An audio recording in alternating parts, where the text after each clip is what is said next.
Jesus and the natural order.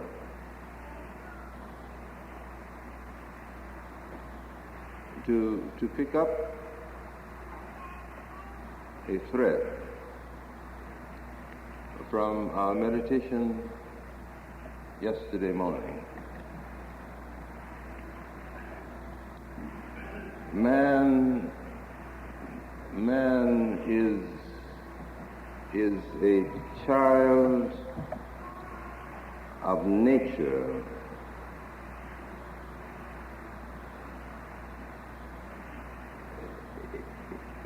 He is a part of the natural order.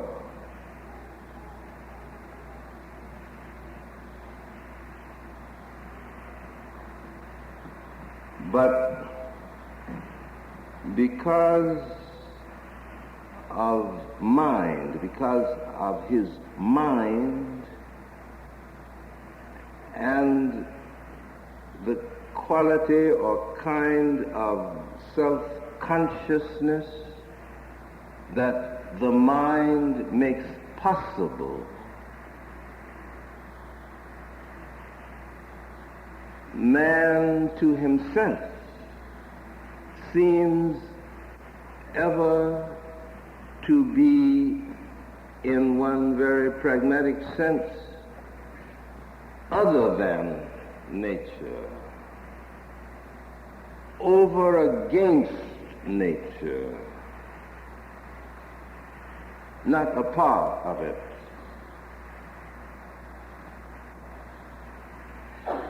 And yet, perhaps because of the mind and because of self-consciousness,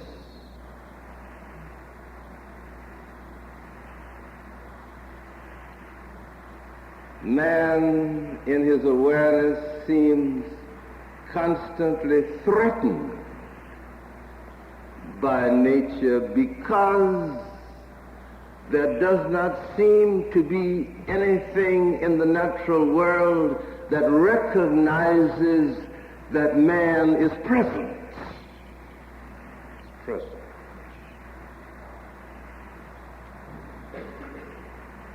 There is a great fear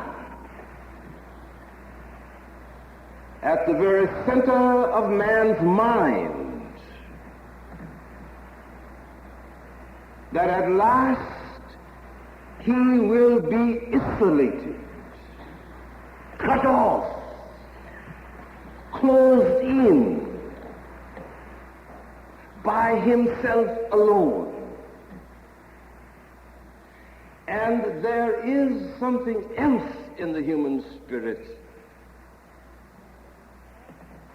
that cannot abide isolation.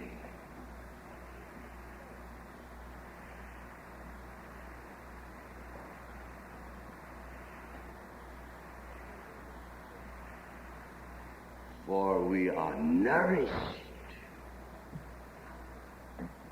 as creatures first by creatures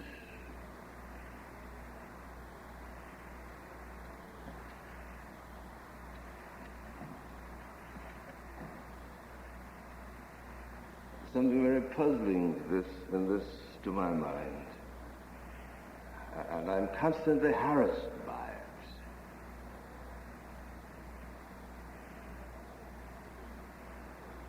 I am myself alone, and I am not myself alone.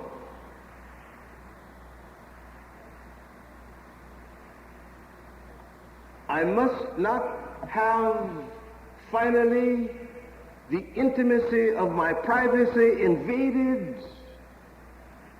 and yet I must keep always open that I might be nourished by the flow of life that may not even know that I'm present.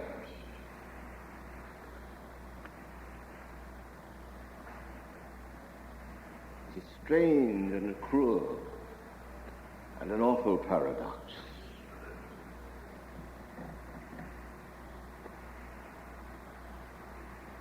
If somehow the world of nature could manage to know that I'm here,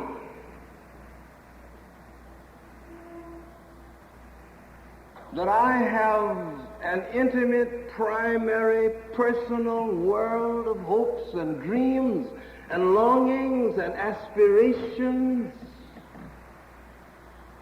that are all mine,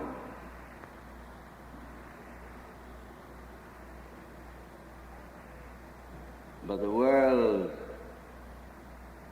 of nature of which I am a part, and from which at last I cannot be separated, refuses to acknowledge the privacy of my existence.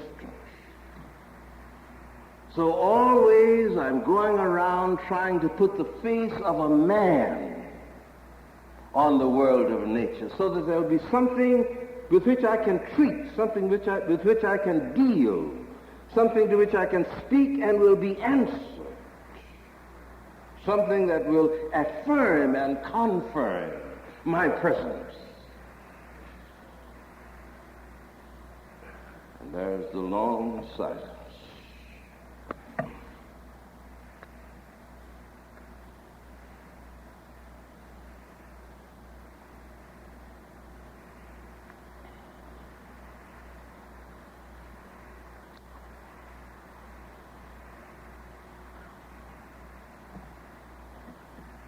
If somehow I could be recognized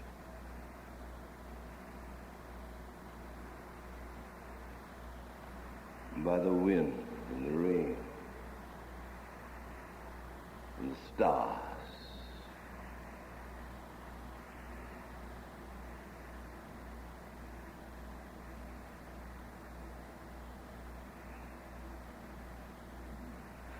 when I was a boy,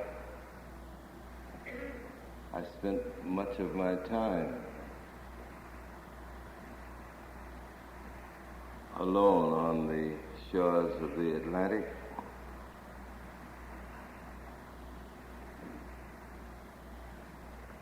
and the long nights, the stars seemed so close that I could reach up and touch them. And the ocean seemed so gentle and so friendly.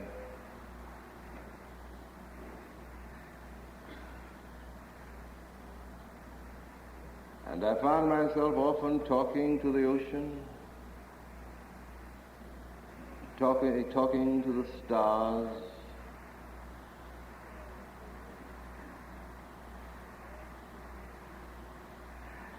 and I thought that I was comforted, and I think I was. I also thought that I was losing my mind.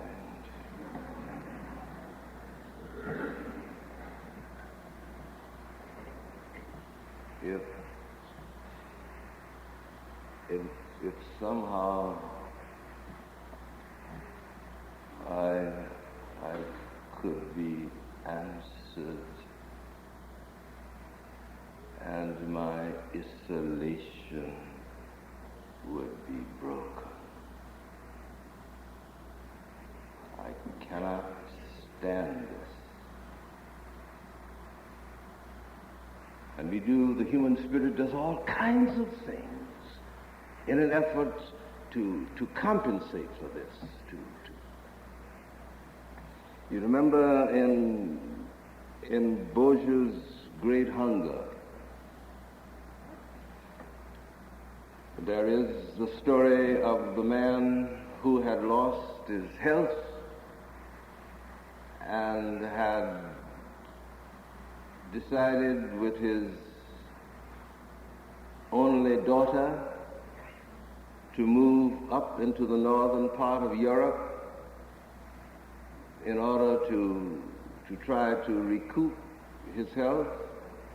By profession, he was an engineer, and he moved into a very small town and became the neighbor of the one man in town who was the mender of pots. The economy of the village was so simple that there was no need for money. Services were exchanged instead, so that the man who was the pot mender had his fields supplied with grain that they may be planted, and the barber cut his hair, and so forth and so on, and in exchange he mended all the pots. Now the only thing that the hero of Beaujeu's story knew how to do was mend pots. So now there were two pot menders in a village that could contain only one pot mender. It also happened that the original pot mender had a vicious dog. And one day the hero of Beaujeu's story, as he sat